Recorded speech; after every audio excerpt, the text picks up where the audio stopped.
It's the boy, Bubba Lutz, coming through. Hella clutch, flawless, can't be touched. It's your boy, Bubba Lutz. Yeah, I need that hot take. I need the truth and everything that is not fake. So tell me who's the GOAT, I'll tell you who's not great. And which team always make you go right way. Yeah. Welcome back, ladies and gentlemen, to another episode of the Bubba Lutz Sports Podcast, episode 233. For the second time, episode 233. There's a misinput from the last recording, which was an absolute phenomenal episode. Devastating, honestly. I'm not gonna lie. It really it's kind does. of devastating. It really hurts that audio screwed up, and that's on my part. So hopefully, I really hope it doesn't fuck up this time, because that would be awkward. It better not, or else I'll be very upset at you. I might have to retire, you know? Oh, no. But, yeah, so briefly before we get into the topic that we want to talk about today, let's recap what we talked about in the previous episode that is unreleased and will never come out again. But just for future reference, when we look back at this at the end of the year and these awards have come out, let's talk about really quickly who we think is going to win the NFL awards for 2021 and MVP, Offensive Player of the Year, all that good stuff. Just quick shoots, just so you guys know who we're looking after and who we look into. And some of these names might actually come up again later on in this podcast. But so let's just real quick talk about who we think is going to win MVP, sir. So real quick, MVP. I'm taking the not a long shot, but I'm taking the more unconventional route, because we all know Patrick and Aaron are the consensus pick. But I really do think that Josh Allen has a chance to win MVP this year. You know, like I said in that episode, he basically has everything built around him. And I made a specific point in that episode where apparently Zach Moss has been looking really good. And that was one of the problems that the Bills had last year, was that they had to rely on Josh so much to throw, and there was no break, you know. And when they did try to use them, it just wasn't effective. So it was like, okay, we stopped them. We know they're going to throw again, you know. He has Emmanuel Sanders now. He as in his wide receiver core. So now it's Diggs, Beasley, and Emmanuel Sanders, a pretty good wide receiver core. I really think that Josh Allen has a pretty damn good chance to make MVP this year. Yeah, and I actually kind of disagree with you as far as the fact that, like, the running game actually works in Josh Allen's stats, like, favor, because if he throws that volume all the time, then you're going to get more yards, you're going to get more touchdowns. If you look at it in a fantasy perspective, which we're going to look at today. Fantasy, yeah, but like we all know that every now and then there has to be a good running game to help out the QB every now and then. Hopefully that's the case, because Devin Singletary wasn't up to par. I do like Zach Moss, so hopefully they give him more of a role this year. But yeah, Josh Allen's a really great shout. I wasn't a believer. I'm a definite believer now. So I've been a believer. Credit to you, sir. You won't win an award at all, though. So no, sorry. not sorry. No, but I'll win fantasy. Oh, okay. Based on our predictions and our analysis from today's podcast, everybody will win fantasy. How about that? Exactly. Yes. Only guarantees here at the Bubba Lutz Matthew Podcast. Berry, who? Get out of here. Fuck out of here. My MVP pick, pretty simple, pretty self-explanatory. After the year he had last year, I don't see it getting any worse or any better, really. But if he stays at that same mark, you can't tell me he doesn't win the award again. But Aaron Rodgers would be the first back-to-back MVP since Peyton Manning in 2008, 2009, and we figured it out through that whole conversation that he was basically in the same situation that Aaron Rodgers is in now, where he's in his final years in the same organization. He would win back-to-back MVPs and then dip for Denver or dip for somewhere else. But in a later part of his career, he's playing the best football of his career. And so he's only getting spiritually, mentally, and physically better and more comfortable with himself. I think that's the best thing for Aaron Rodgers at this point of his career. And for him to go out of Green Bay saying, you guys fucked up. You could have had this for the rest of your career. Yeah. Or for the rest of the time that I'm here. You screwed up, though. So I'm going to take Randall Cobb, and I'm going to ball out. Randall Cobb. know? Yeah. What a weapon. What a weapon. And then sleeper pick Justin Herbert. Just throwing it out there. Herbie. We like Herbie. Oh, dude. Herbie. And then some more TikToks came up where he's just trying to avoid the camera. He's like, I'll bet all my Bitcoin on this kick. And then he makes it and everyone's cheering. He's like, the fans, they like it. And I was like, you're so genuine. It's so great. We love Herbie. Yeah, he's great. Offensive player of the year.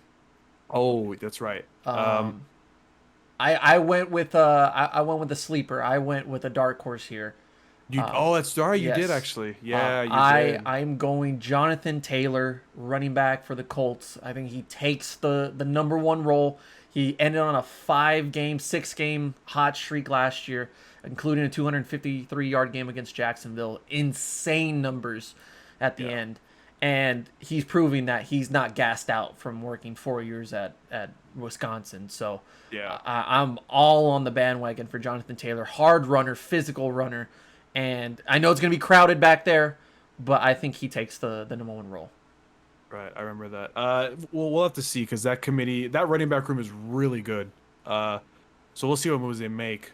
But in my case, I picked a pretty clear choice in that episode. I think I was not clear. I guess I was struggling between 3, but there was one that kind of stands out a little bit more than the others.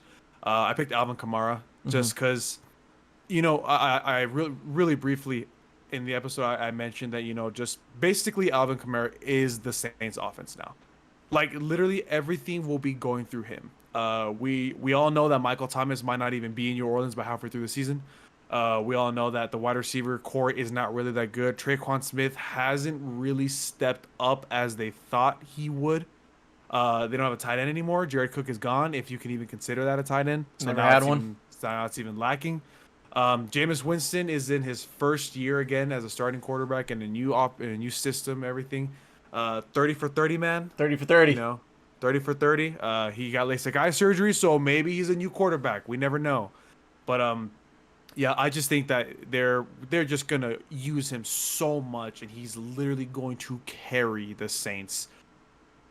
Don't think they're making the playoffs, but whatever amount of wins they get, and near wins per se, it's gonna be all because of him. Oh, it's a Santa Claus Alvin Kamara season because he's just giving all the gifts this year. Yeah, literally. I really don't see how anybody else on that team will provide as much as Alvin Kamara does. No. So put him in the Christmas shoes, which apparently the NFL doesn't like, but ridiculous. Put him in the Christmas shoes. That man is balling out. He'll ball out no matter what. Defensive player of the year, quick, TJ Watt, because I think they'll make up for feeling bad last year. You go Aaron Donald. I go Aaron Donald. I mean, easy, right? Can anybody really stop Aaron Donald? No. So I'm going Aaron Donald. Then it was offensive rookie of the year, which I went with my boy. I have been on him metaphorically, just putting it out there. All year long, ever since he got drafted, because I like the situation, sort of, because they desperately need a guy like that, and I think that he'll be insane when it comes to breaking tackles and yards after contact. He'll be a yak guy that you'll love. A yak guy. I love yak guys. Najee Harris. That's right. Just absolutely, honestly, one of the greatest running back talents I've seen coming out of college. As I said in the episode, I'm not sold. But you're not sold. I'm not sold. But Big Ben's on a diet. Oh, that's right. And it's like you said, it's apparently more rigorous than TB12. So it's a lot harder. So we'll see. But I'm not sold. I'm not sold on that whole entire Steelers team. I'm not denying that Najee Harris is a great talent. He obviously is. Let's be straight with that. But I don't really. I just can't wrap my head around anybody from the Steelers really popping out this season. Najee Harris, we'll see. I think I asked you the question, do you think he's going to be a 750 guy? And you said 800, 1,000. Yeah. So I say he receives a lot more yards than rushes. Yeah. So it really depends on that offensive line. If he offensive line is bad. Yeah, they have one guy coming back from last year that was a starter, so it's definitely not going to be easy, but I feel like a guy that is that talented and is used to breaking tackles more evasive than a lot of other running backs around the league. I think he can make it work and try his best. I'm not saying that they'll win a lot of games, but I mean, But when it comes to his actual, I mean, you got to throw him in there. yeah. For me, I said Justin Fields. I think it's an absolute travesty and absolute disrespect that he was allowed to fall all the way to number 11. He should have been number 3. He should have gone to San Francisco. I don't see why he didn't go. Trey Lance might be good, but I mean, I think we can see the tape and agree that Justin Fields has progressed more. He's more developed and ready to be a guy that can take over a franchise before the preseason even started, and the preseason only proved that point. Yeah, and as good as he's looking in Chicago, the scheme in San Francisco would just fit him so much better. So much. Oh my God. Well, either way, I made the point that in Chicago he has an absolute great running back behind him in David Montgomery. Absolutely popped off the last 7 games of the season after having a little slump in the middle. Absolute great running back. He has Allen Robinson, probably, in my opinion, the most sure-handed receiver in the league. Anything you throw his way, he will catch no matter what. It's ridiculous. And then he has a breakout potential in Darnell Mooney on the left side. We all know, we've all seen the videos, we've all seen the memes. Darnell Mooney was open so many times last season that could have been for long touchdowns, and Mitch just overthrew. That's not going to be Justin. And whose fault was that? It was Trubisky, the MVP. And then also, just to wrap it up, he also has a really great tight end in Cole Kmet that looks to really show what he's got this year. He showed some signs of promise last year. Now it's time to show even more. I just think he's in a great position right now in Chicago. He's behind a great defense. We all know Chicago has a great defense. It's now, what was the problem in Chicago? They just couldn't score. The defense was holding them to 14, but they were only scoring 10. I mean, come on, So yeah, I think Justin Fields is going to win. Yeah, if he starts, because Andy Dalton's time. Yeah, man. Yeah, for sure. And we'll go with that. Yeah. Believable. So for the rookie, defensive rookie of the year. There are plenty of names, plenty of great guys that have shown out in the preseason.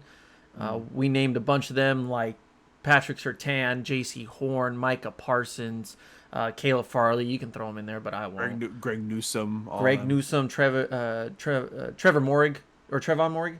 Trevon Morrig. I'm upset he didn't go to the Cowboys. Yeah.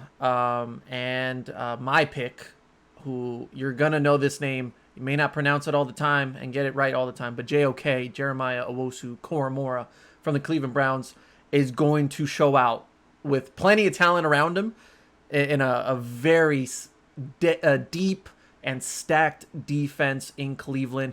Haven't been able to say that for a very long time. He's in such a good position.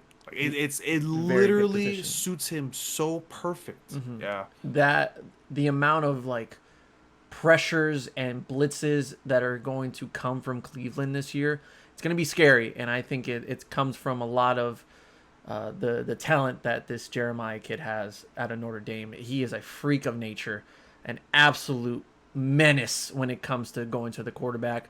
The only reason he fell, and you may not know him from the first round, is because he had a heart condition that kept him out for workouts and everything like that, so teams really passed on him early on, but Cleveland gave him a chance, and I think that actually worked out in his favor. It's a blessing in disguise. So Jeremiah Owusu-Koramoah, remember the name, JOK Joker, he's my guy. Yeah. I mentioned it too, Andy. I didn't really have a big grasp on defensive players coming into the draft, but I really narrowed it down to 3 players. But in reality, it's the 2 that I was choosing between. We all know Micah Parsons is going to have a big year. I mean, he's looking like a stud in preseason. We all know it's going to be a really big help to a Cowboys defense that just needs something at linebacker. Unfortunately, we witnessed the downfall of LVE and Jalen these last 2 seasons, which sucks, but it is what it is. It's time to get back into it. Also, the other one that I actually ended up picking was Patrick Surtain. That guy is just an absolute dog. He is so good. He's like the most complete corner in the draft. in my opinion. It was. And now he's going to a defense in Denver that, they have the names, they have the previous reputation. It's just they need to get it to work. You got Justin Simmons on the other side of the ball. You got Bradley Chubb. You got Von Miller coming back. You got a pretty good defense that could just fit him so well. I think Patrick Surtain should be Rookie of the Year, but I'm not gonna sit here and say that I don't think Micah could win it too. I mean, it's a very, very close race for me, in my opinion. Yeah, I think we would both love to see a corner win it, rather than a guy that gets a lot of sack numbers and tackles. Yeah. Get a guy that has the coverage and the interception numbers. That isn't as favorable for that award. So I'm all for Patrick Surtain or J.C. Horn winning it because he's looking really good in Carolina. Yeah. So, comeback player of the year, pretty simple, right? Dak. Dak. Yeah. Dak. Yeah. And then finally, coach of the year. Oh, that's right. I picked Brandon Staley. I think he is in the absolute best position possible to win. He can really take this. I was going to say San Diego. He could really take this Charger team to a whole nother level just because of everything they got around him. Derwin James is coming back. Herbie looks great. That offense looks good. Keenan Allen, monster. Austin Eckler. It's looking good over there. So yeah, what he did in just the other part of Los Angeles with the Rams and their defense, they were already great, but he made them even better. It's crazy. Yeah. And the fact that they now have a coach that can win critical situations and can give them that extra just over the hump because they lost so many games over the last 2 years really by one possession or less. Get a new guy in there and a guy that's proven to be good for your defense. They can, whatever he does as far as his contributions to the offense, I think it'll be fine no matter what because they were fine last year. They'll be even better this year. I see them going 12-4 and possibly winning that division over the Chiefs because they just kind of sleep through the regular season and then get woken up during the postseason. And then I agree with that. That's my prediction. I would personally love to see Brian Flores finally get that award. Brian Flores, yeah. Because Kevin Stefanski won it based on his 9 months of being a coach in Cleveland.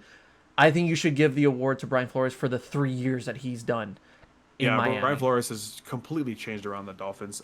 In that same sentiment, that's why I also mentioned Robert Saleh. Mm-hmm. I think if he can really come into New York and just turn around the culture, turn around the team in general in New York, and at least get 8 wins, at least, something like that would be such a dramatic improvement for what we've seen out of the Jets in the last 2 years. So Robert Saleh, Brandon Staley were my two in consideration, but I think Brandon Staley is in the better position. So it's just going to be a good year. It's going to be interesting to see who will really win these awards. And like you said, we'll come back and see what happens. Yeah, midway through the season or like right when they're announcing their awards.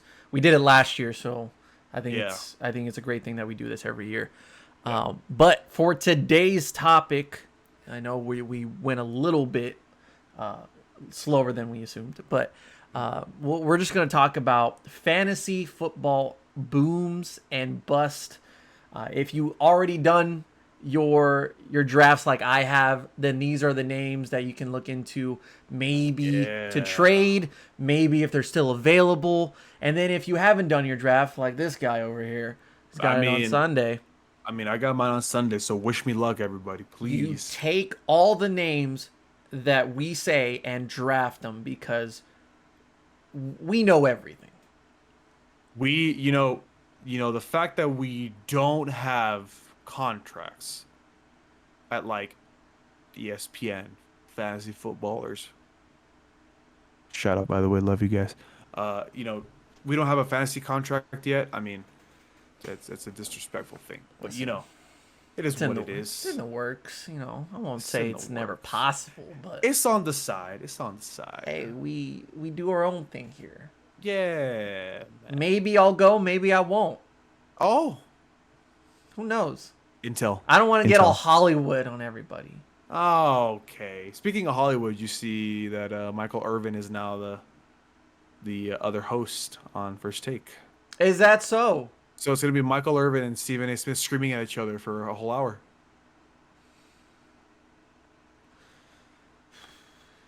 Yeah. Oh no, I suddenly don't want to watch it, even though I've never watched it. I do like First Take, but I don't know if I'm willing to see an hour of just nonstop screaming. I'll watch it if it's LeVar Ball. Oh, I mean, why not have that 5 days out of the week? I love that episode so much. That's anyway, quality TV for me. But it you is want to bring in quality. Michael Irvin, who will just say that the Cowboys will win the Super Bowl, and then Stephen A. will say no, and then that's the show. And then it turns into a screaming match for 30 seconds. So, yeah, I know. It is what it is. But, all right. So, We're going to look through fantasy football. Let's get it. We're going to look through the main offensive positions because who cares about kickers? You go get Rodrigo Blankenship and you call it a day. God. Literal God. For defenses, anybody but the Cowboys. It's a fair chance. But we're going to look at quarterback, running back, wide receiver. Give you plenty of names for wide receivers just because there's so many of them. There's so many. It's ridiculous. And tight end. But what we want to do is we're not going to give you the obvious, go get DeAndre Hopkins. Cool. Thank you, Captain Obvious. Like, that helps. No, we're going to look through, like, we're going to expect the expected and be realistic about it. The mid-rounders. Once those guys go out and you don't get at least one of them, these are the guys you should look after, and they'll be as productive or they will definitely contribute to your team to where you're like, wow, those guys really helped me out. And they're incredibly handsome. And we'll just be like, listen, we do what we do. Yeah. All right. All right, man. First quarterback. Boom of a quarterback. Who you got? Boom of a quarterback. Look, listen. Boom of a quarterback. I mean, there's two names that come up when it comes to just, every position has that tier, right? Once you get past tier 1, tier 2, you're kind of like, okay, it's getting a little rough out here.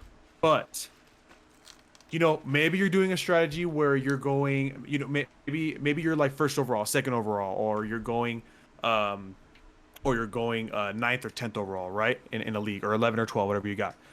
Once you get past those quarterbacks, once you get past Kyler, Dak, Aaron, Tom, all of them, Russell, all of them.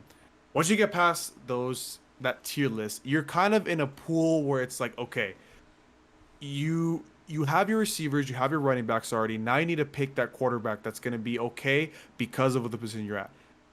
So we're talking about maybe like 7th, 8th round they're looking for quarterback. Maybe 6th, 7th, 8th. Unless you pick Lamar Jackson round 1. Right? Because that's the right move to do. Don't do that. Don't do that. Don't be that guy. You're not that guy, trust me. Yeah, you're definitely not that guy. You're not that There's guy. two guys that come to mind for me right away. They're both in really good positions. Really, really good positions. One because he got traded to a better position, and one that now has pretty damn good options on either side. The two quarterbacks I'm talking about is Ryan Tannehill and Matthew Stafford.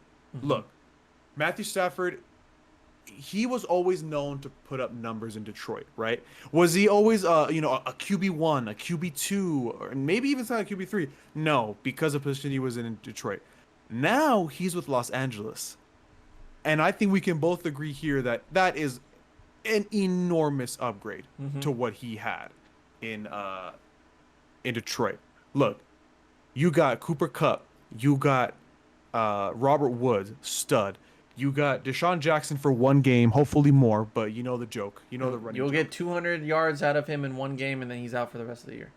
Yeah, unfortunately. But we also have other people, and you were very high on him last season. He's still there, I believe, if I remember correctly. Van Jefferson. I've heard that Van Jefferson has been, getting a little elevated. We'll see what he does. But, now he also has Darrell Henderson. He has Sony Michel. We all know what Sony Michel did in New England. He was a dual threat running back, so if Matthew's ever in trouble, he can dump it off. But he also has Tyler Higbee as well, who is now unopposed in LA. Mm-hmm. There's no Gerald Everett, so it's just him. Now we can probably see the volume that we all wanted last year, this year out of Tyler Higbee. Matthew Stafford is in just such a good position to succeed now with what he has around him. And then, on the other side of the token, like I said too, you got Ryan Tannehill. Ryan Tannehill already was kind of, Ryan Tannehill took a really big step from 2019 to 2020. In 2019, there was the running joke that, oh, you're paying this guy $32 million to just, here, Derek, here's a ball. There you go. This past season, he took a really big step, I think. He really took a big leap to improve himself in the passing game. He had a really good season. We all know that Derrick Henry still dominated, but, it's nice to have that extra backup. No more Corey Davis. He's gone. But I think Julio Jones is a pretty good replacement, if you ask me. Might have upgraded there. Yeah. So now you got Julio Jones. You got AJ Brown. AJ Brown. You got Derrick Henry that's apparently working on his catching skills. That I think he's in a good position now. It should be a good season for both of those quarterbacks. Clear and concise. I think it's just a really good option if you're in that position where maybe you went wide receiver because you were in the 10th pick, and maybe you went wide receiver running back and you want to go wide receiver running back again in the 3rd and 4th round. If you're in the 6th, 7th round, you're looking for quarterback and there's there, or maybe you're just stacking on receiver because that's an option. Yeah, you're in the 10th 11th round, you need a quarterback. Why not, man? I see the high value in them. Of course. I mean, I can't disagree with any of that because even though I'm not high on Ryan Tannehill, I can still appreciate that he is a very good game manager type of quarterback. Yeah. But still has upside. That's what he's been, Yeah. I mean, look, with Matthew Stafford, my only concern with him is staying on the field. I want him to, unfortunately, to stay healthy, and especially this year where he finally has the opportunity to go further in a season and to play for a championship. What I love about both of those is that they have plenty of options that you can also put into your fantasy team to double up those points. Absolutely. Because if you get that connection where the wide receiver has 2 touchdowns, well, that's 2 touchdowns in your favor for your quarterback. And if these guys have big days, well, guess what? Who's going to give them that ball in those big days? It's their quarterbacks. So Matthew Stafford, yes. I like that you mentioned Ryan Tannehill because this is one of the reasons why I picked my guy, is because they're not going to make a lot of mistakes. They're going to be efficient. They're going to be accurate. And it may not be the best thing to look after in fantasy, but think about it. It's like when they're on point, that's only going to be better as the game goes along. They don't need to find their rhythm. They don't need to just warm up. They are locked and loaded from the first snap, from the first second of the game. Ryan Tannehill is going to be consistent all year long, and I think that this guy is going to be consistent all year long based off his rookie season. And that's Justin Herbert, who I mentioned earlier. Ooh, Herbie, man. Herbie is... These guys that we're mentioning, they're not going to be the first quarterbacks taken whatsoever. No one should take these guys as their first quarterbacks off the board. It's going to be Patrick. It's going to be Lamar. It's going to be Aaron Rodgers, just because of the numbers we've seen so many times in the past.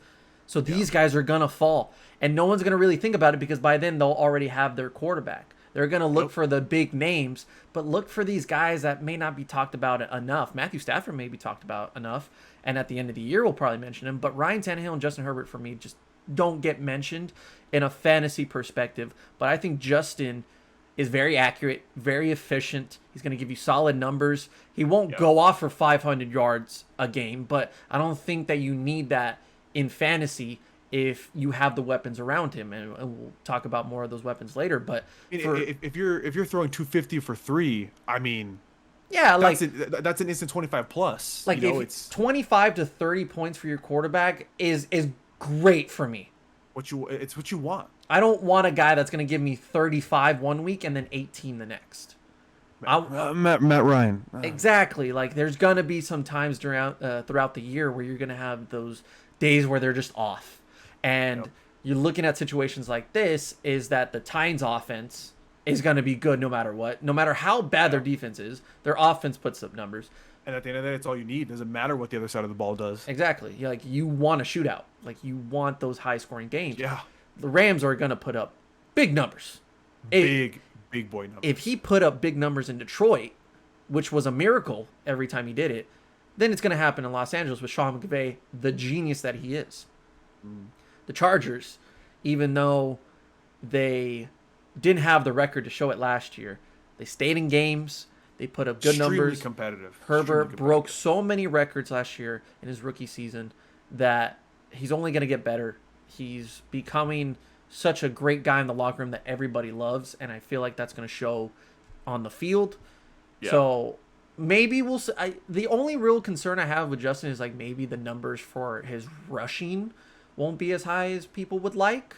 Oh, but you can't expect Kyler Murray numbers when it comes to rushing out of Justin Herbert. You can't. Yeah. And that's the whole reason why we're doing this is that these guys, when you put in a tough situation where those guys are gone, what are the best options? I'd say Justin Herbert's going to be your guy. Yeah, for sure. Running back. Ooh, see, this one's a little more difficult because there is such a huge drop off in the running back position once you go after like tier 2. It is such a steep drop off. It's almost impossible to draft a running back after like round 6, 7, something like that. Yeah. And the biggest thing for drafting running backs for me, and even though I don't really have that this year for my team because my running backs are Derrick Henry and Jonathan Taylor, I didn't want Derrick Henry. It was just kind of the last thing that I was available for as far as a top running back. But the only reason why I say that is because Derrick Henry's a beast on the ground, but I do want more production and more volume in passing. The dual threat. Mm-hmm. I want the dual threat. That's why Christian McCaffrey, Alvin Kamara, Dalvin Cook, those are the guys that you would love to have on your team. But if you're picking 4th or 5th, they're gone by that point. Yeah. So you have to go with the Derrick Henrys. You have to go for an Aaron Jones possibly. Yeah. I'm saying you may want to go a little bit lower on these guys because they still have a lot to prove. One of them's a rookie for me. I have 2 names on here. One's a rookie and one's a guy in a second year that maybe, or second or third year. I may be wrong on that. I think it's third year actually. That still has a lot to prove. And now with some improvement on the quarterback position, now we can see more of that dual threat come alive. He's already got a great offensive line, but the quarterback's there. That first name I'm going to mention is Antonio Gibson. Oh, man, he was something else last season. I'll tell you what. He was something else. If you're able to get him, I completely agree with you. If you're able to get him in the 2nd or 3rd round, you go for it, dude. Completely doable because he's not a guy that has really taken over in a fantasy week. But when you see the production slowly getting higher and we're starting to see more of what he did at Memphis is producing stellar running backs that have slowly taken over and starting to get a bigger role. Antonio Gibson, Tony Pollard in Dallas, he will have a bigger role this year. And he was the exact same type of running back. They used them as wide receivers more than they did running backs. Not because they didn't know how to play the position. It's because they were that damn good at pass catching. Yeah. Antonio Gibson now can run the ball efficiently because that offensive line in Washington is great. But the football team got themselves a nice kind of quarterback for the next year or so. Yeah. Ryan Fitzpatrick's there. It's really a rental. I mean, it's a rental. It's a rental, and it'll get even better once Deshaun Watson is traded to the Washington football team. Oh my God! Wow, we're going rumors here. Okay. Because if that happens, it's over for the rest of the league. But even with Ryan Fitzpatrick, I think passing out of the backfield or just handing the ball off to him is the best thing for Ryan. It's the best thing for Antonio Gibson. And it'll be spread out throughout the depth chart of the roster because they have really good talent now there in Washington. They do. They really do. But if we're talking about a guy that can go for 1,000, I think Gibson can just squeak by the 1,000-yard rushing, but definitely can pass or surpass like 1,200 passing yards because he's just that good of a pass catcher, and he's gonna fall a little bit in a lot of people's drafts. I wish I could have gotten him. I didn't. Yeah. I was just a few picks short, but I think Antonio Gibson is a guy that can definitely put up really efficient numbers as a flex and then possibly make the jump to be your running back 2. Yeah. The other name, I say it again, Najee Harris. Ooh. Dual threat. So Najee Harris is a dual threat running back that you would love to have on your team. If Big Ben has any success this year, and I say that if in a big way, it's because of Najee Harris and the ability to get rid of all the pressure on him, get rid of all the blitzes, and that's because he just dumps it off to Najee Harris, who breaks 3 or 4 tackles, and the yak is there. The yak is what you want. I make the joke that I'm not sold about him in general, as a general thing. I mean, a general aspect. I'm sorry, but when it comes to fantasy football, I can't sit here and say you're wrong. I mean, no matter what happens with Najee Harris, there is going to be big volume for him, no matter what. And if we're talking about a fantasy perspective, you're not wrong. I personally would not pick him that high, like I've seen some people pick him. But if you're in like the late second, like maybe mid third, and he's still there, I mean, why not, man? Because people are going to be scared. They're going to be scared based on the offensive line play and Big Ben's dissension from his prime. That they're going to be like, well, maybe he won't have the production or like the success in his first year. I'm saying that this is a medium to high risk but very high reward, because to me he is the most solid option you have in Pittsburgh right now. I'm not trusting really Juju. do. I'm not trusting Chase. I'm not trusting Deontay Johnson whatsoever. My confidence in any ball movement offensively by Pittsburgh is for Najee Harris. It's funny, really quick before I get to mine. Najee Harris really reminds me of Todd Gurley in his rookie year. I remember that I drafted Todd Gurley as a rookie, and I drafted him. Oh my God, I drafted him so late. I drafted him I think maybe 10th or 11th round. But he was so low because, if you remember correctly, coming out of college, there was a big fear of his knee injury.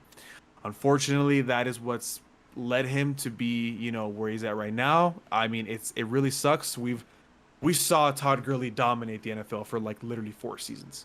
And it's really sad to see where he's at now. But when I drafted him, I remember everybody in the draft party was like, "Oh, why are you getting Todd Gurley? He's a rookie. He's with the Rams. The Rams are garbage." It's you guys just wait.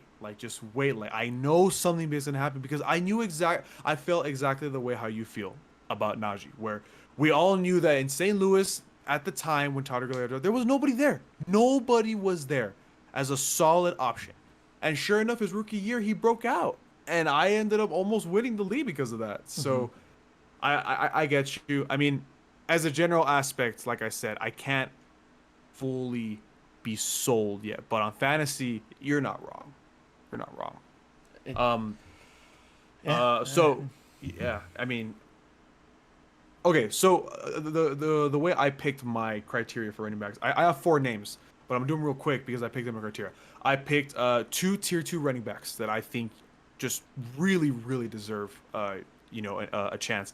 And then I picked 2 later options. I'll go through real quick. First one, I've already said it recently, David Montgomery. David Montgomery absolutely balled out the last 6-7 games of last season. He was on a big funk, and then out of nowhere, he just popped off. He ended up being the number 4 rusher last year. Okay. Going from a funk that bad that he was in to being number 4, night and day. He's in a good system. They're obviously going to feed him. Justin Fields obviously needs that extra back support, like we mentioned earlier. I really think David Montgomery could have another great year, especially the way how this team is trending. My second one is another tier 2, tier 3 running back that's really, really deserves your attention. But this guy also falls under the category of extremely high risk, but very, very solid, consistent reward. Chris Carson. In Seattle, We've seen the last couple seasons how Seattle has gone from a heavy pass first offense. At the time it was Doug Baldwin, it was the Tyler Lockett, it was DJ Moore. No, I'm sorry, not DJ Moore. David Moore. David Moore, yes, I'm sorry. Those three were really good with Russell Wilson all the time. But you've seen how Seattle has tried to implement the running game. Unfortunately, Rashad Penny failed. Alex Collins is not. He's okay, but we saw Chris Carson emerge, right? Chris Carson has become a really big focal point in that Seattle offense. His rushing game is great, and also he catches a lot of passes out of the backfield, and he's a very consistent 10 to 15 point per game running back when he's healthy, and that's the issue of when I said that there's a very high risk. Chris Carson is really troubled by that foot, but if he can stay healthy, he's so consistent. I think if he's available, I would pick him, and I have picked him in many mock drafts that I've had. My other two, this is the flip side of what I said. These two running backs are part of the conversation where it's like, okay, you're getting later on. The tier 1s and tier 2s, they're gone. That's it. Now the whole running back area is just an absolute shit show. You got to find the best available option. Two names stand out for me, and those two names stand out because what's the saying in the NFL, Lutz? Next man up. Sir. Next man up. Look, first name, I told you it yesterday, Damian Harris. He stands unopposed in New England. There is no Sony Michel is Sony Michel's gone. Listen, JJ Taylor's showing me a little some here. Okay. I know most I'll of that core is gone, and that's great because I would love to see a true back in New England. And now with Mac Jones, there's going to be a lot more balance to that. But Josh McDaniels loves to go through the running backs. I hope Damien Harris is that guy because I got him on my bench, and I think he could definitely have potential to take over as a flex or even more in my fantasy team. But J.J. Taylor, when he's on the field, man, he's explosive. You got a good point. To be completely honest with you, I forgot about J.J. Taylor. You have a really good point. But I think we can both sit here and say that Damien Harris is by far the number one in New England. He runs hard. This dude is insane. There is a clear gap between him and J.J. Taylor. Like you said, J.J. Taylor will get playing time. Yeah. But you got J.J. right here, and you got Damien Harris as number one over here. Hard. This dude bulldozes for touchdowns. He might not get you a lot of rushing yards, but he is that bulldozer that will get you 6. He'll get you those 2-3 yard rushing touchdowns. But if he has 2 goal line touchdowns, that's 12 points. Whatever he gets, 40, 50 yards, okay, that's 16 points for what, a running back 3 even sometimes. I mean, I'm thinking like 70 to 80 yards a game, touchdown, 2 touchdowns. That's pretty damn good. I'll take that as a flex all day long. All day long. The second guy, the last guy that's in the last guy in my list, but the second guy in the bottom tier list, he was put in an unfortunate situation that he really should have never been put in, to be fair. And last year he balled out as an undrafted rookie, and his name was in the spotlight for a really big chunk of the second half of the season. James Robinson is now by himself again. Look, we both agree. We even said it in the episode yesterday. What they did with Travis Etienne, stupid. It's dumb. Absolutely stupid. Why? Urban Meyer is already off to a bad start in Jacksonville, in my opinion, with those draft picks. But now there's no more Travis Etienne. He stands by himself unopposed as the clear, obvious choice number 1. There is no committee in Jacksonville. It is just him. And with what he did last season and with what he's going to do this season on an offense that is supposedly a little better revamped than last season, I think the sky's the limit for James Robinson. So, I think those 4 are the best options. And like I said, both the tier 2, tier 3 category and like the 8th, 9th round, like, damn, like I need someone. So, There's so many pros and cons when it comes to James Robinson because of Isn't there? It's crazy. How like underlooked he was, even though he was a 1,000-yard rusher last year. Like it just it slips under the rug that he ran so well last year with nothing, or like absolutely that boy also nothing. ran hard. Hard. Ran hard.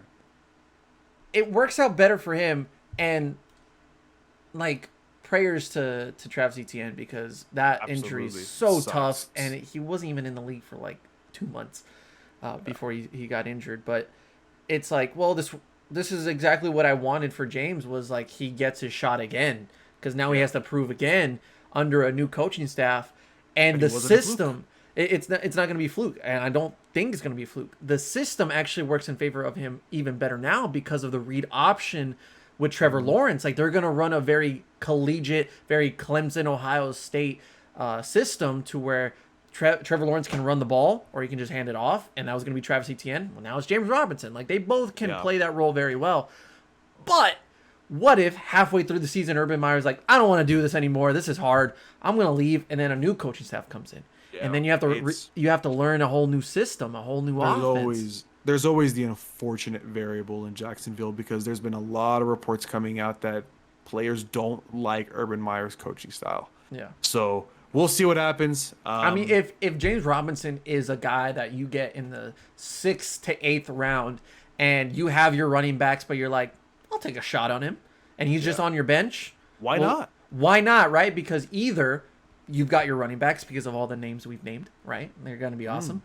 And you could use it for trade value because someone picked always someone. Someone picked Patrick Mahomes in the first round. Now they don't have a running back. They picked fucking David Johnson. Like they're going to need always someone. Yep. They're going to need a running back. So you get that, and you may have a bad tight end, a bad wide receiver, whatever the case may be. You have an injury.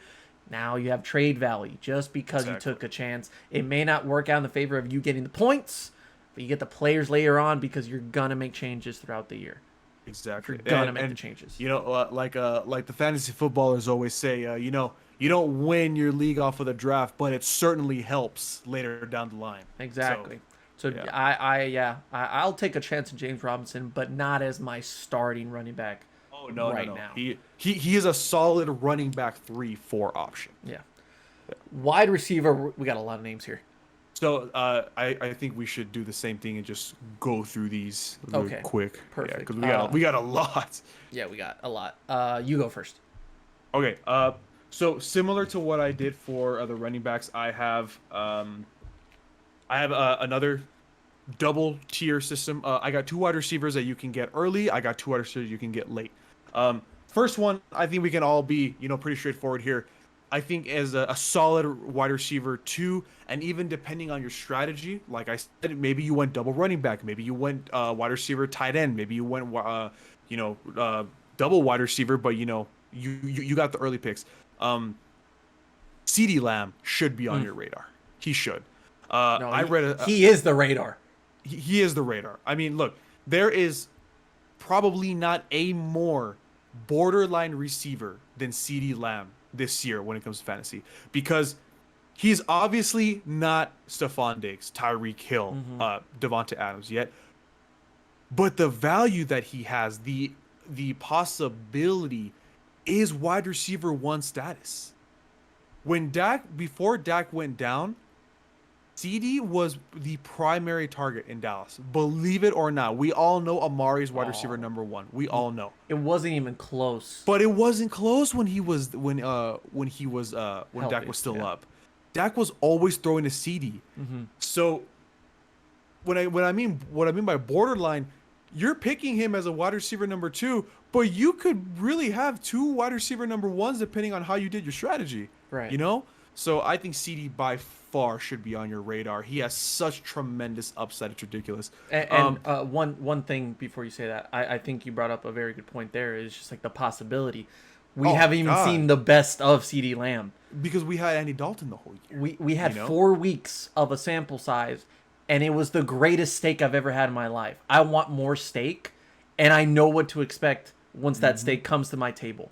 I'm getting savory, juicy. I'm getting CeeDee fucking Lamb. I'm getting lamb. You're getting lamb. Yeah, there you go. Yeah. But like this dude, is dominating in training camp. Yeah. I mean, this dude is putting out highlight reels. Like, they're comparing him to the type of training camp that Terrell Owens had back in the day with the Cowboys. Like, this dude is hungry more than ever because he wants to prove that it wasn't just a good 4 weeks. And he even told himself, like, I was bad last year as far as dropping critical passes, clutch moments. Like, there was moments where I didn't do my best for the team. He's learning from Amari Cooper. He continuously trying to get better. That's a scary motherfucker as far as just seeing him on the field. But even better when you're like going head to head in 1 week and you have to win that game. You got CD as your wide receiver one. I'm terrified if I'm looking at that. Yeah. Second guy off my list. This guy is really well known for ruining your Sunday night, and even Monday night sometimes. Look, Tyler Lockett can literally get 50 points if he wanted to in one game. He's done it multiple times, multiple games in multiple different seasons the last couple of years. Just tell him it's a Monday Night Football game. Tell him it's a Sunday Night Football game. Tell him it's prime time. It's insane. Tyler Lockett, look, I think we can all agree that Russell Wilson throws some of the prettiest moon balls we've ever seen. It's beautiful. And who's on the other end of those moon balls all the time? It's always Tyler Lockett. Always. The one game where he got like 60 points that game, it was the Arizona game. Remember? Yes. That game was amazing. Oh my God. I remember in my league specifically, the person who had Tyler Lockett was down 47 points. And he was the only player left. That's any other player, that's a wash. You know, let's say, Tyreek Hill but those are number one values, right? Any other player, that's a wash. He won by 15 because Tyler Lockett scored 13, I'm sorry, because he scored 60 that game. And like I said, that's not the only time he does it. He scores 30, he scores 25, he scores 35, he scores 40. It's Tyler Lockett is a bomb that's waiting to happen. Literally. It's insane. So, if you're maybe in the 6th, 7th round, you already have your 2 wide receiver, you're looking for a flex, and he's still there. You're looking at Cooper Kupp, DJ Moore, Tyler Lockett, Adam Thielen. I think Tyler Lockett's a pretty clear choice right there. Yeah. Pretty clear. Going on to the next guy, this is the tier break that I was talking about. The other two this is where I put as super late round, super options. If you need a bench player, if you need someone with great value for either trade bait or you never know what happens. Like I said, next man up. Hopefully your team doesn't go down to injury, but you never know. First guy, I just mentioned him earlier, Darnell Mooney. Darnell Mooney could have an absolute skyrocket of a season now that he has a good quarterback. He has a great system around him. And like I said before, we all see the tape. He burns everybody. He is always burning every single cornerback no matter what happens. Now that he can actually catch the ball, who's to say he won't be the next Tyler Lockett? Well, I look at it this way. I actually think Darnell could take over that role of like a Will Fuller, to where he's only going to have 2 or 3 catches a game, but that's over 100 yards. Yeah. That's 2 touchdowns. Like, the dude's not going to get volume, in my opinion, compared to Allen Robinson. He's not going to get the type of attention all the time, but the possibility is just out of this when world. It hits, it's going to hit. It hits. Yeah. Last guy on my list, and this is a guy that personally I am going to be picking in this draft. I'll say it outright right now, just because he has such tremendous upside and what he showed in a very small sample size as a slot third wide receiver. He's now the number 2. He is in a system that can benefit him tremendously. This could be your last pick if you want to. Russell Gage. Yeah. Russell Gage as your last wide receiver, one of your last picks. Oh my God, why not? He has Matt Ryan, a quarterback that's very boom or bust, but when he's booming, it is booming. Business is booming. He has Kyle Pitts now. He has Calvin Ridley as a number 1, but Russell Gage was looking really good the first 4 or 5 games of last season. Now he's a number 2. Now he's the clear number 2. What kind of volume can we be expecting out of him now that Julio's gone? I think he's going to be a really, really good last pick. I actually really like Russell Gage as a shout. I'll be interested to Right. see how it really just comes together for Atlanta in their first year Yeah. with Smith as their new head coach, and the disparity of Matt Ryan, and his selection because of Calvin really being the number one receiver and Kyle Pitts now being there, who is basically another wide receiver. And They then, basically got 3 wide receivers on that line. Yeah. yeah, and I think Russell Gage stepped up to the plate fairly well in the absence of Julio Jones last year. Yeah. To where he's like, all right, now I get my opportunity, and every time that they needed him to do that, he did a fairly good job of it. Yeah. So now that he's gotten that opportunity fully, it's looking pretty good offensively for the Atlanta Falcons, but I don't think we've ever doubted what the Atlanta Falcons can do offensively. Yeah. I mean, the Atlanta Falcons, one of those teams where you can always have a pretty good chance that they will be scoring a lot of points. It just depends on who they're playing and depends on their defense. But yeah, those are the 4 that I picked. I think those are pretty good boom mentality wide receivers. I mean, while we're talking about Atlanta, might as well just throw Josh Rosen in there. QB1, in my opinion. Shut up. Wide receivers for me.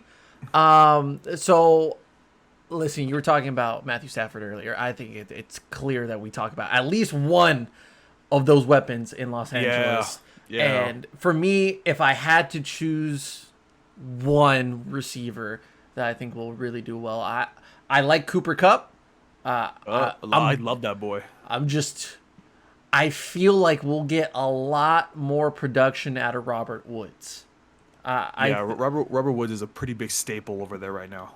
I think the relationship between Matthew Stafford and Robert Woods is going to be a lot better than it is with Cooper Kupp. I'm not saying that Kupp is going to not give you good numbers and not have a great season, but I think that if we want to talk about reliability for the full 17-game season, I'm taking Robert Woods as one of those options. He was pretty good for me last year, even despite a bad Jared Goff throwing his way. He was still productive. He was still reliable. Now with an even better one, I mean, he could be the next Kenny Golladay replacement for Matthew Stafford, at least for me, if you really look at it that way.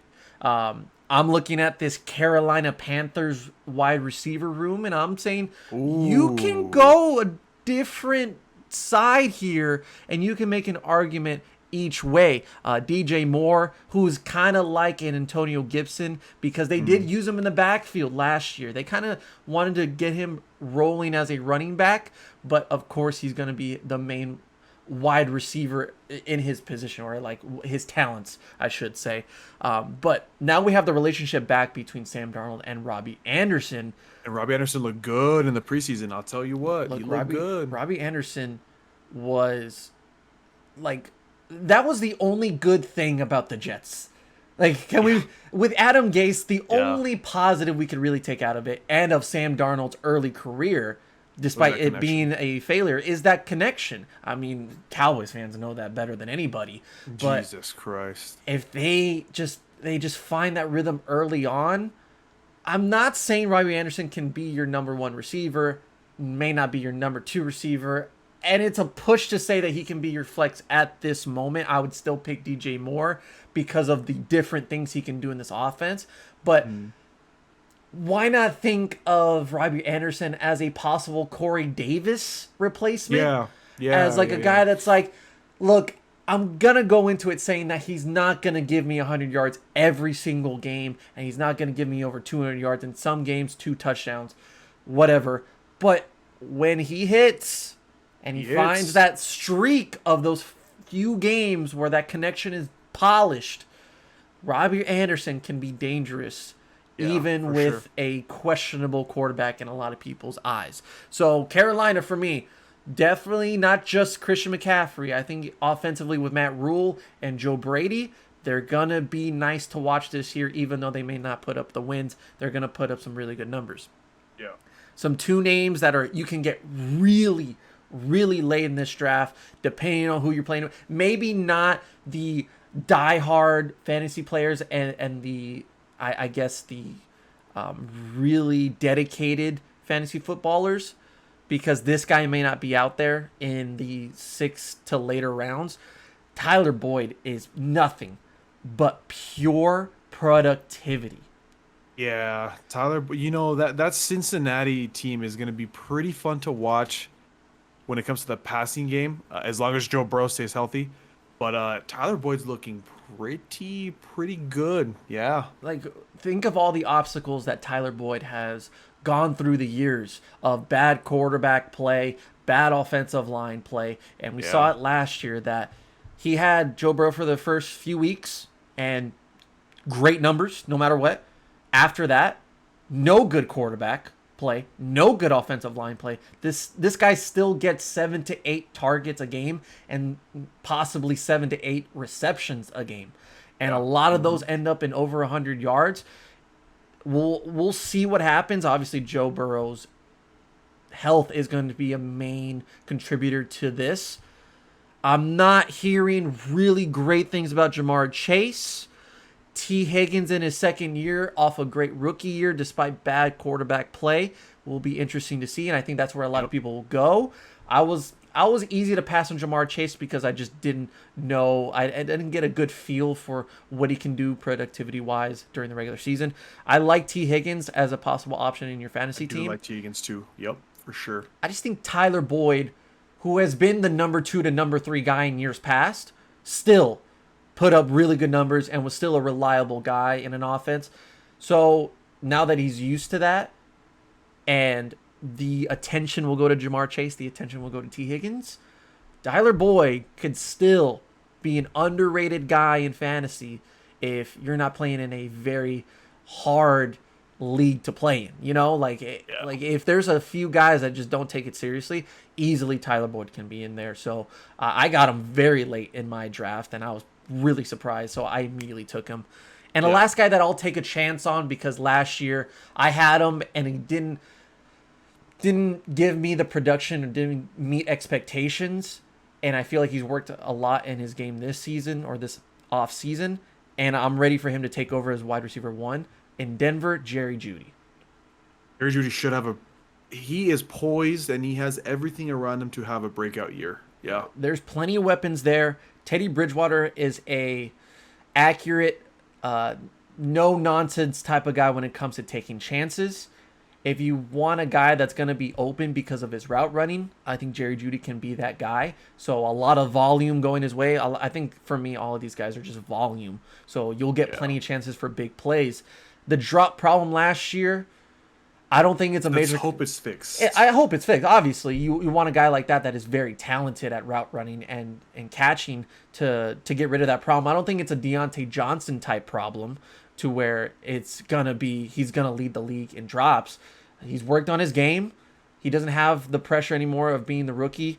And now that there's some stability, hopefully in Denver, Cortland Sutton's coming off that ACL injury. So I think Jerry Jeudy can step up as that number 1 guy, but still have those one-on-one matchups because now Cortland's back, Noah Fant, Tim Patrick. Like, these guys will get attention across the field.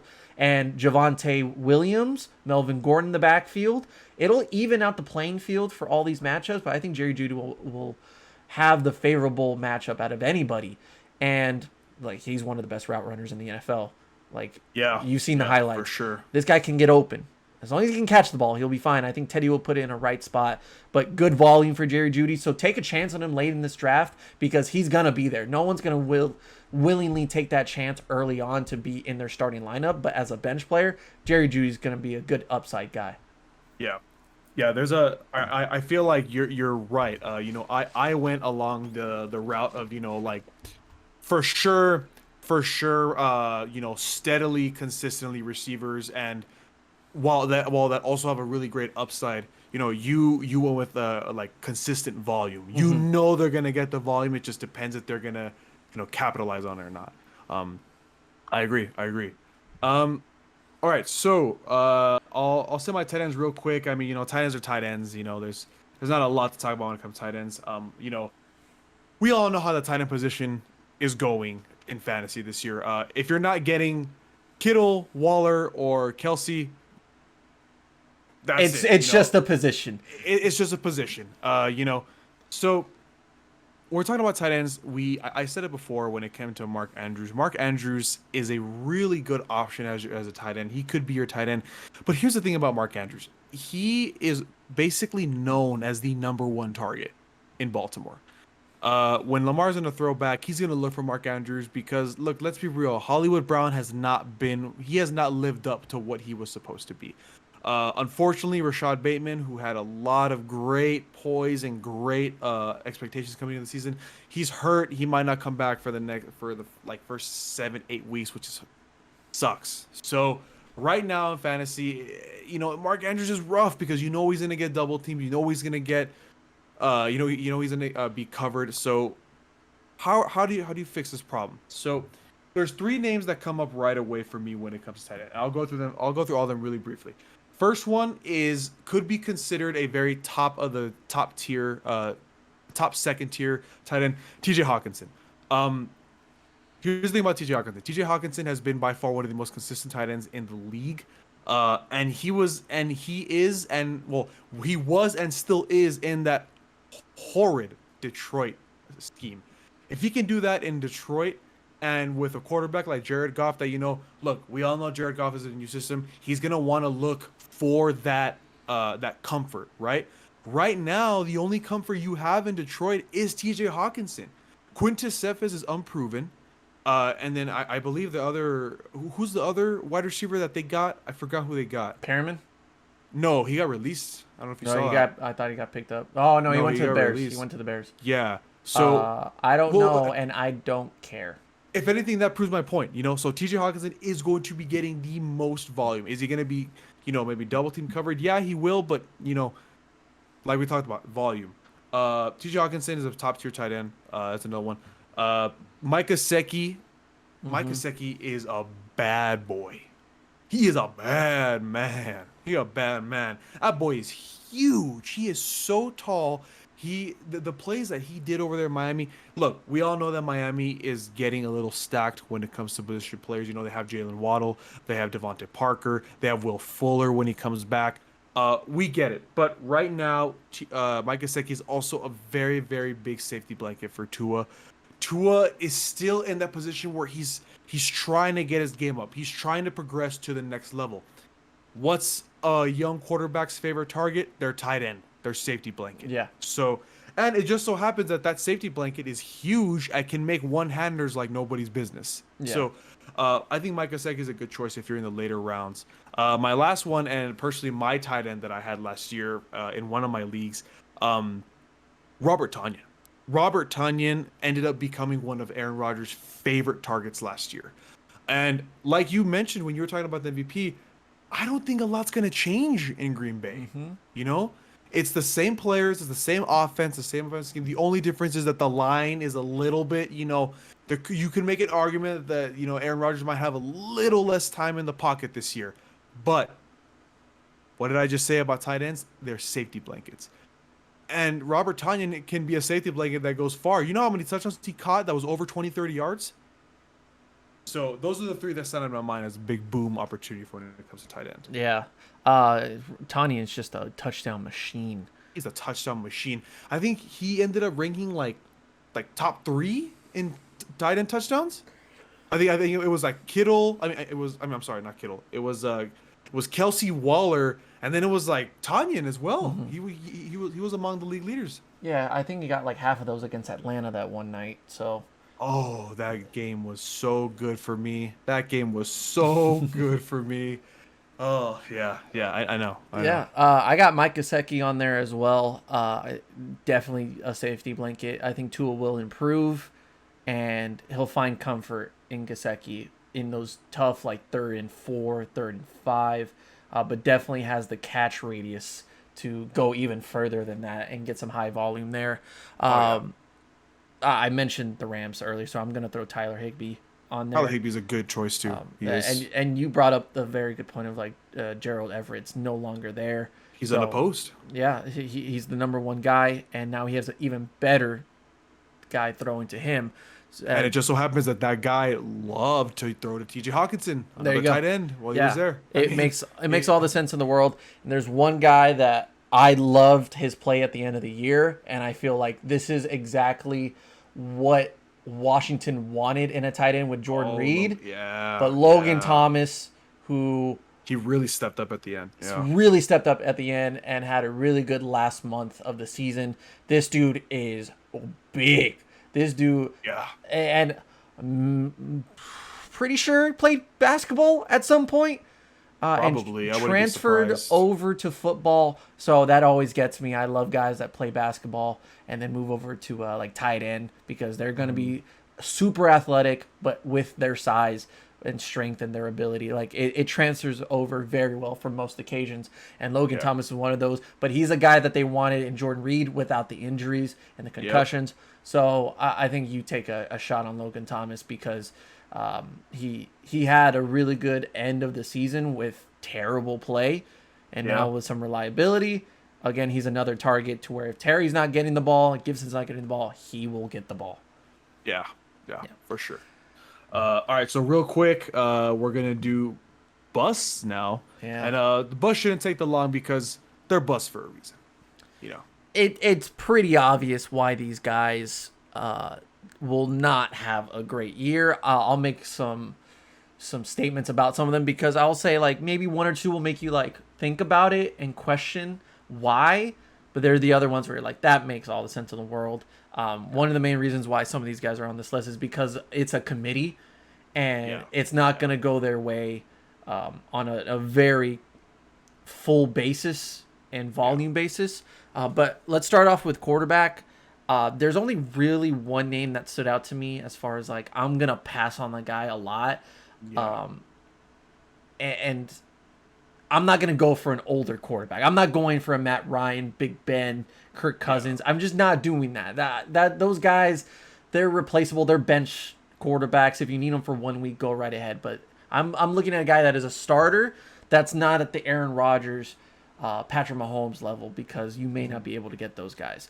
I'm looking at this guy and I'm saying like there is some hope that he will make a big jump in year 2, and with a new coach, a whole new start into the organization, and now some weapons that could help him out. But history is not on their side. And I've said it time and time again, like this guy I don't think he has the throwing ability that people assume he has. He can run, but he can't throw. Jalen Hurts. I am thinking that after the first month of the season, everyone's going to figure him out, and we're just going to see a very confused front office, a very confused coaching staff that's like, we thought he was our guy, but he's not. Gardner, go in there at some point just to give him a shot. But for Jalen, the completion percentage is saying that he's not going to be able to throw at a very high rate. He's going to have to use his legs a lot more. And yes, you'll get the running yards, but the touchdowns, the big yards, passing in a game aren't going to be there. And we still haven't had a proven wide receiver core in Philadelphia. They hope to have a lot of these guys progress into their next few years, like Jalen Reagor, Quez Watkins, Devontae Smith, who had an early injury. We'll see how he does in his first year. I think they'll rely more on their running game and maybe focus more on a Baltimore type of offense. Yeah. So I'm not looking at this guy as a quarterback. I'm looking at him as a running back quarterback, and that's just not going to be the best thing for your fantasy team. Yeah, so it's funny. We both agreed on the same one, but I have two names, and I'll go through them real quick. First one was Jalen Hurts. I've seen a lot of his stock rise recently because, he's super dedicated. He's putting in the work and all that. And I'm like, that's fine and that's great. Look, at the end of the day, I was a somewhat supporter of Jalen Hurts last season towards the end. Not because I wanted him to, like, oh my God, explode, but I didn't like how people were writing him off so quick. And when he was literally his first start and people were calling him trash. And I'm like, okay, well, like, hold on, relax. It's his first start. Like, give him some time, right? But now that we've seen I think maybe, like, what was it, like 4 or 5 game sample size from him last season? Yeah. We saw exactly what you mentioned. The thing about Jalen Hurts is, exactly what you said. People don't know who he is yet. Now they have film. They're probably going to figure him out. And look, I've said it multiple times. I just don't think the Eagles are going to do anything this season. I don't. They don't have the weapons. They don't have the scheme. I just don't see it. I really don't. Jalen Hurts has some upside, but when we're talking about fantasy, I just don't see it. I really don't. The second guy for me personally, Can I just mention real quick that Jalen Hurts is also playing in one of the hardest divisions defensively with Washington. Yeah. The Giants' defense is really good. He struggled a lot with even Dallas's defense last year, where he threw a few interceptions, and he's got to play them 6 times a year. Yeah. So 6 times in a season, and that's a lot of weeks in fantasy. That's almost half. Yeah. Yeah. You are not going to get the production out of him. Yeah, I don't see it. The second guy, this is very 50-50. I just mentioned him earlier when we were talking about Mike Gesicki, but here's the thing about Tua. Tua is still in that progression phase, right? When we're talking about general, that's fine. You need that progression phase, and when you're going through the changes of becoming a year 2 quarterback, your sophomore campaign, right? But we're talking about fantasy, and when it comes to fantasy, I just don't think Tua can be that consistent quarterback and give you 25, 30 a game like Aaron Rodgers can do, like a Patrick Mahomes can do, like I even see Justin Fields doing better than him because he might be in a better position than him. Oh no, it's not even close. Tua. So when it comes to Tua, I just don't see that volume. I don't see that confidence in having him as your number 1. To be honest with you, I don't even know if he could be your number 2 because there's better options than number 2. I'm completely off of Tua as a fantasy quarterback because even in his quarterback's not it. Because in his successful games last year when he was the starter, all he had to do was throw for 150 to 200 yards and not turn the ball over. This man's not going to give you 400 yards. No. At any point. Like, it's just not going to happen. And it's funny because, we just mentioned that, he throws all those yards to Mike Gesicki. That's great for Mike Gesicki. But, I mean, when, like you just mentioned, you only have 150 for 2, and one of them was to Mike Gesicki, the other one was to, okay, that's great. But, I mean, you're not going to win a fantasy football championship when your quarterback is only giving you 20 points a game. It's just not going to happen. Oh, he's not even going to give you 20, in my opinion. I really don't think he's going to give you 20. It's not going to happen. So, yeah, for me, it's Jalen and Tua. I don't. I think those are – you should avoid them at all costs, personally. I don't see the upside. Yeah. Running backs, I praised one of the NFC East running backs, Antonio Gibson. I'm going to shit on the rest of them because I don't think any of them are that damn good anymore, and in fantasy it'll show. So 2 of them, I'm talking about Zeke, who again is supposed to have a bounce back year like he's had the last 2 or 3 years, and it's not happened, and Saquon. So for Zeke, look, you can be as big as you want, you can be as lean as you want. I'm off of Zeke. I don't care how much weight he's lost and how much stronger he feels and faster he feels. That offensive line is still a very much concern for me in Dallas, and it's only getting worse as the weeks go by, and they're doing nothing about it. So if you want to make the argument that in 2016 it was all based on the offensive line, well, here you go. Like this is your moment to shine because now Zeke's not going to perform at the high level. I just don't think he cares like that much anymore. Like he's gotten his money. He proved in Ohio State.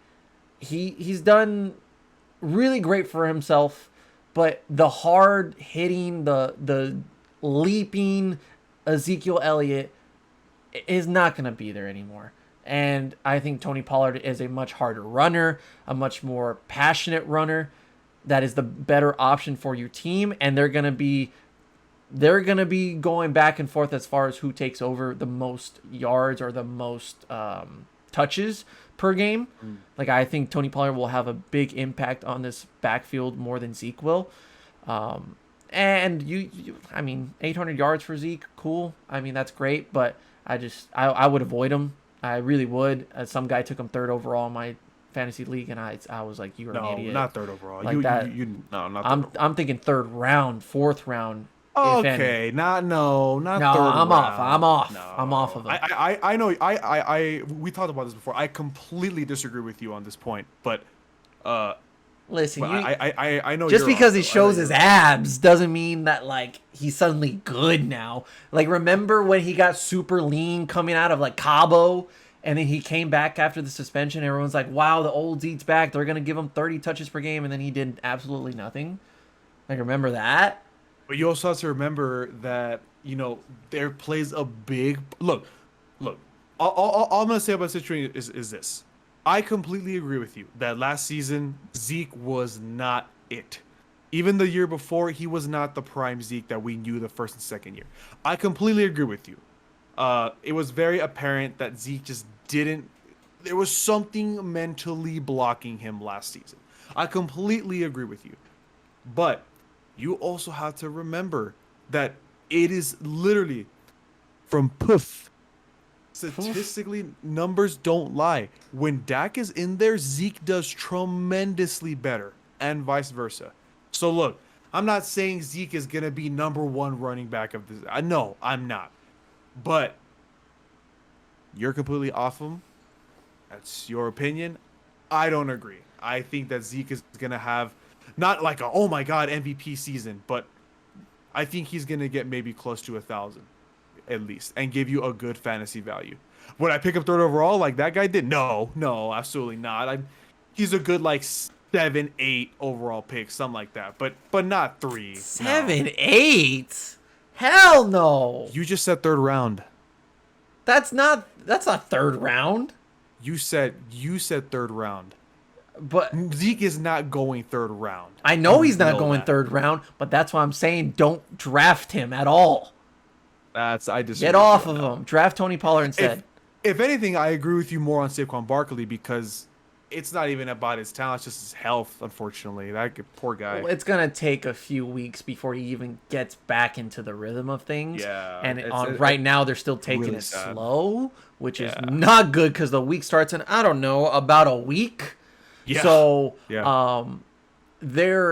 I don't know what they're doing offensively, and it's Jason Garrett. So yes, they're gonna run the ball a lot more, but just because you run it a lot doesn't mean you're gonna be good at it because your offensive line sucks. And I have praised their offensive line for getting better last year, but that doesn't mean they're good. I'm just saying they're better. So Saquon's not gonna have a really nice time. Once again, that NFC East, you have to play Washington twice this season. Yeah, that disgustingly huge offensive line. Jesus Christ. And I don't think Chase Young is going to be fond of giving up Saquon's 100 yards per game. Like, he's just not going to let that happen, right? Yeah. One more name, just because of how stacked it's getting in the backfield and the problems that we've started to see with this guy over the last few years, Josh Jacobs. Is slowly he's fading away. It's fading away, and it's sad to see because I was so high on him 2 years ago. And I considered him one of the best running backs in the league because of his size and his strength, and he was hard runner. Yeah, he reminded me a lot of Nick Chubb, and I'm all about those types of running backs.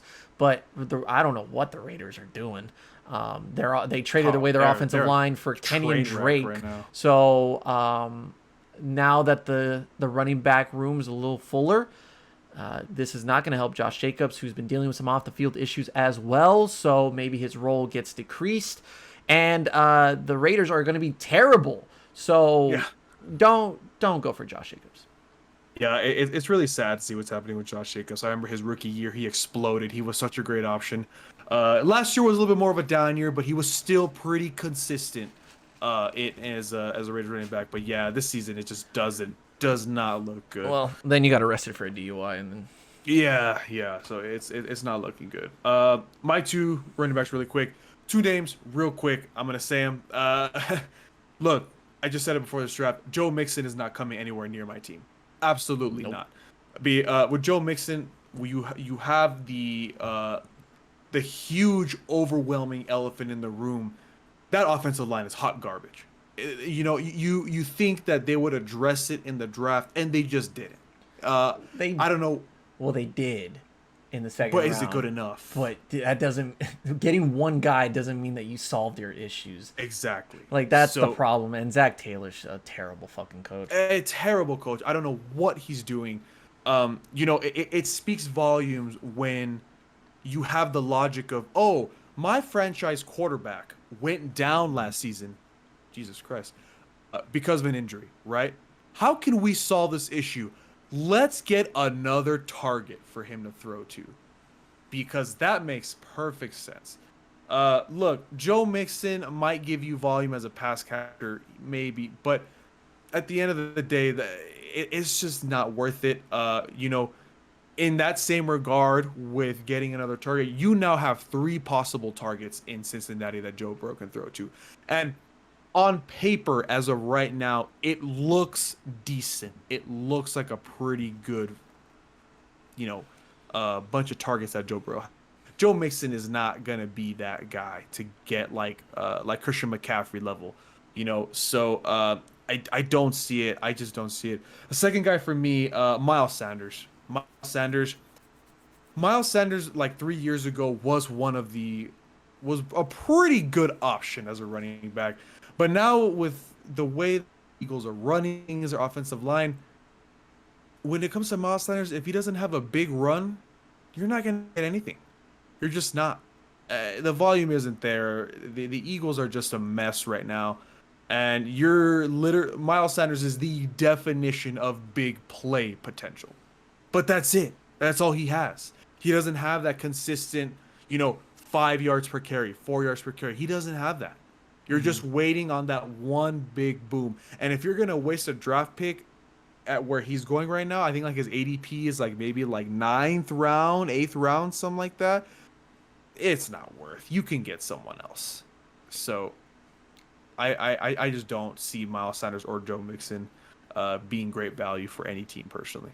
Well, with Miles Sanders, it's a case to where it's like with Jalen not being able to prove himself as a passer, they're gonna focus more on him and his success on the ground with his running ability.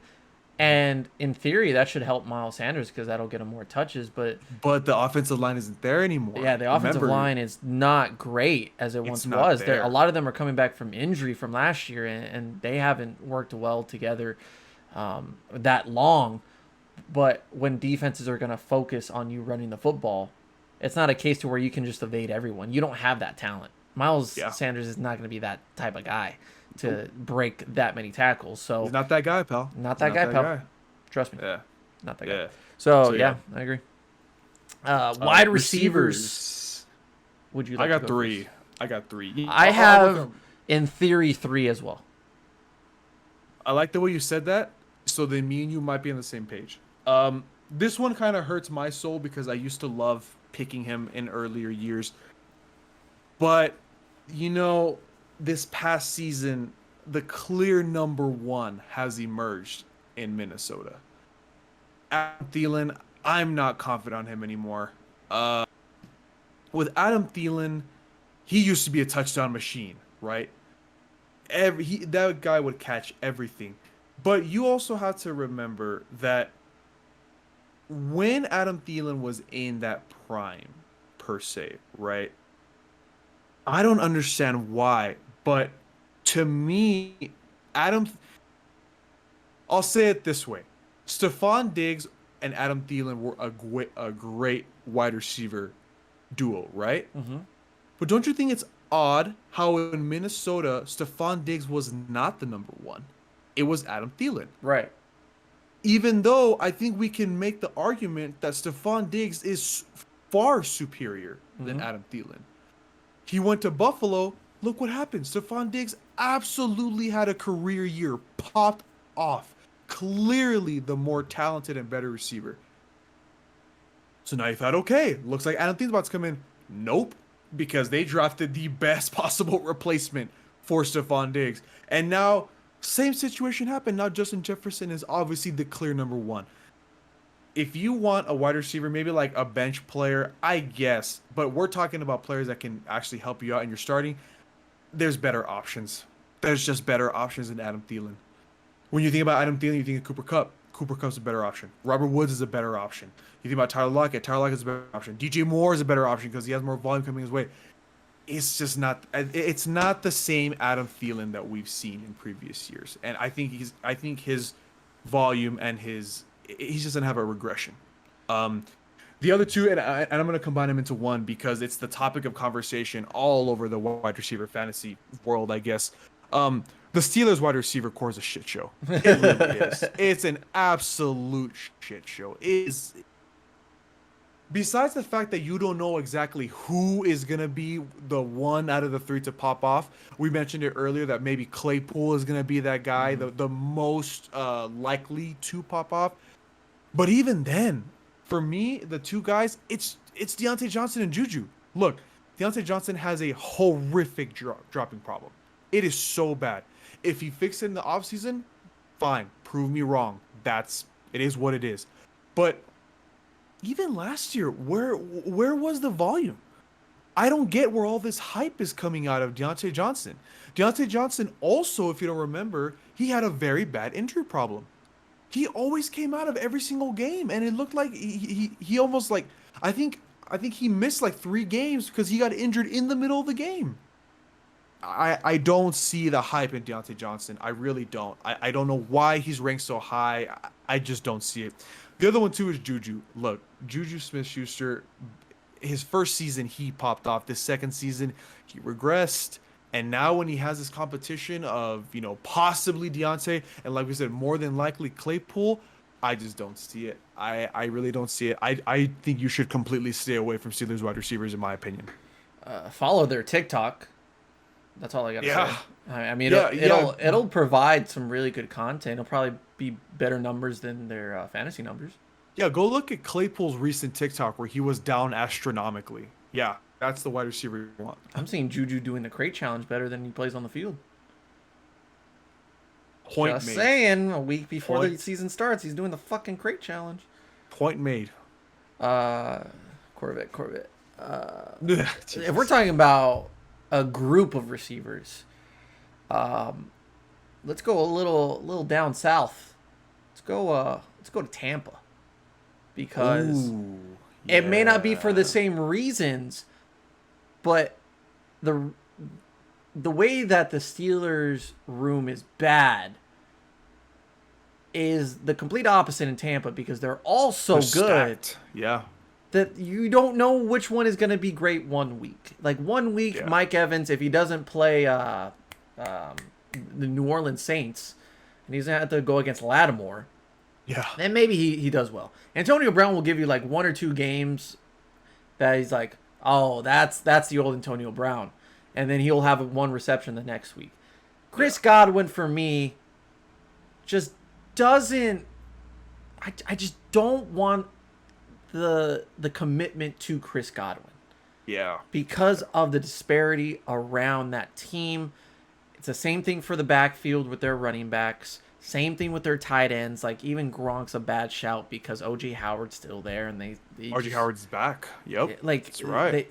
You don't know who's going to be on the 5-yard lines, lined up at the goal line or, like, in the red zone, ready to catch that touchdown. It could be anybody. Tom Brady doesn't care who it is. He's just going to throw it in there. And that's bad for fantasy. You don't want that. You want a guy that's like, he's definitely going there. So throw it to him. He's got 7 volume. He's got 7 different options here, and he can throw to anybody. That's terrible. Don't do that. Like, so just avoid it at all costs. Not because they're bad, just because it's too much to handle. Yeah. This guy just sucks, and I'm tired of talking about him. But Odell Beckham Jr. Can we just move on completely? Just trade him away. Just get rid of him. Just send him for like a 1-year deal everywhere else, and just stop talking about him because this dude already has bad injuries. He's had him in New York. He's had him in Cleveland. Jarvis Landry is clearly a better wide receiver than him and should be getting more receptions in Cleveland with Baker Mayfield. And guess what? Cleveland plays better without OBJ. So what's the point of bringing him back and not trading him for at least another receiver or some draft picks for the future? OBJ has nothing to prove anymore. He keeps saying that he's got something to improve. No, you don't. You had a really great 3 years, and everybody loved you or they hated you. Josh Norman hated you, but it's because you guys were so damn good at what you did. Now we're in 2021. No one cares anymore, and OBJ sucks. Sucks. Get rid of him. Don't draft him. Please don't draft him. It's a waste of time. If somebody asks for a trade and they're casual fans and they think that OBJ after week 1, if he has one good game and they want him, go right ahead and make that trade. That's the only way you should have him on your team. Yeah. Do not waste a draft pick on him. Finally, I'm sorry I had to do this to you, but Amari Cooper, avoid him. That's gonna shock some people, but avoid him, please, because of how good CeeDee Lamb's gonna be, and Amari Cooper is a great guy. He is a great team player. But I wish he had a little bit of Dez in him. A little bit of OBJ in him. As far as the sense of throw me the fucking ball. Throw it my way. I'm going to catch it. Remember in those games to where he wasn't even on the field on a 4th down? 2 years ago? And then I remember reading about how they asked him about it after the game, about why weren't you on the field? He was like, well, I was gassed, and then they didn't take the timeout. But the play on the field, the play call was, I thought it was gonna work, and I'm like, no, you should be a little bit more selfish and say, I want to be in that situation. I'm the fucking receiver here. I'm number 1. The injuries are a concern for me. The fact that his foot and not being able to practice every day is still lingering, don't like it at all. And I think that these injuries are just going to continue to happen, even though I don't want them to. This unselfishness also doesn't help. And just the fact that CD's going to just blow up this year. I think Amari Cooper he's going as a number 1 receiver or a number 2. I wouldn't even put him as my flex. Wow. I'm not going to lie. I'm pretty surprised at this one. Amari Cooper's he's really rough to read. I can agree with you. I don't know. I guess we'll just have to wait and see. Isn't it telling that you just don't know with Amari Cooper? Yeah, because look. Here's the thing about Amari Cooper. Really quick before we move on to the tight ends. Amari Cooper is an absolute disgusting route runner. Absolutely one of the best in the league. But I understand your point where you say that, look, we all expect CeeDee Lamb to have this insane year. And he might be getting most of the volume. Amari Cooper might fall because of that in fantasy. I wouldn't say don't draft him like you are saying. But I can see your points about, hey, look, he's going to take a step back when it comes to volume. If he doesn't, okay, great. Prove us wrong, like we always say. But I understand where you're coming from. It is a little odd because when it comes to injuries and when it also comes to just there's been games where he doesn't even catch a pass until the 3rd quarter. Yeah. And it's not even because he's not in the game trying. It's just the way it happens. Plus the Cowboys are terrible in the first half and they need some time to get going, and that toward the 4th, that's when they really get going. By time it's he only has 2 receptions. That's not going to do anything for you. I remember specifically in that Vikings game, 2 years ago, when it was a super close game. We should have won that game, but there was just mismanagement. Mm-hmm. In the first half, Amari Cooper didn't do a single thing. Mm-hmm. He was just non-existent. But then in the second half, oh my God, he popped off. He had a touchdown, and he had those 2 amazing, incredible toe-tapping touchdowns, and he was getting fed, and he ended up giving out a great performance. Oh, you're thinking about the Giants game. No. The Vikings game. The one where we barely lost 28-24. I thought it was the Giants game. No, that was the Vikings game. I remember specifically. Who's the real Cowboys fan here? You want to look it up? We'll save that for... I'll bet you. We'll save it for after. We'll look at it after. We'll look at it after. Yeah. Anyway, but I don't agree with you on not drafting him, but I can understand why you're making your points. So. All right, but if he's out for 6 weeks because of a foot injury, don't come crying to me. I mean, I won't come crying to you because I'm not going to draft him probably. All right, tight ends. Finish it off. Really quick, same thing, tight ends. Not a lot to talk about, but Hunter Henry and Evan Ingram. No. Yeah. First of all, Hunter Henry was already a stretch to begin with these last couple of years in LA. Now it's even worse in New England. Him and Jonnu Smith have to share. Not good for fantasy. I don't see him doing anything good. And then Evan Ingram is a complete wash. I don't know what happened to him. His first 2 seasons, he was one of the most promising young tight ends of the league, and now he's just he literally dropped the ball. He dropped the ball. Yeah. The fact that he went to the Pro Bowl instead of Robert Tonyan, disgraceful. Absolutely. Absolute blasphemous. Literally blasphemous. Yeah. It was. Oh God. So those are my 2. I would not even look their way, in my opinion, personally. Yeah, and the Giants added more receivers, so there's no way he gets the ball that often. There's also Kyle Rudolph now too, so that eliminates the red zone threat. You know. Oh, I don't know what Jason's doing over there. Oh, Coach Garrett. Sorry. Yeah. I'm actually. I was wanting to say this earlier because you brought him up, but I was like, I'll save it for the end. I'm off of TJ. I think TJ Hawkinson. Oh, because of the situation. I think Jared Goff is a lot worse than people think, and Detroit's going to expose him. He may be only possibility throw it to TJ. That's the only weapon he'll have. It's because he's such a safety blanket. That's the biggest thing that's going to be with him. I know, but Detroit sucks. Detroit does suck. I know they do. So how do I expect them to score 2 touchdowns a game, let alone one guy score those 2 touchdowns a game? You get me? They're not going to put up points most times. So that kind of gives TJ, he's a very talented tight end, and he's awesome. But you can only do so much with bad quarterbacks, bad offensive line, bad coaching, a very psychotic coach.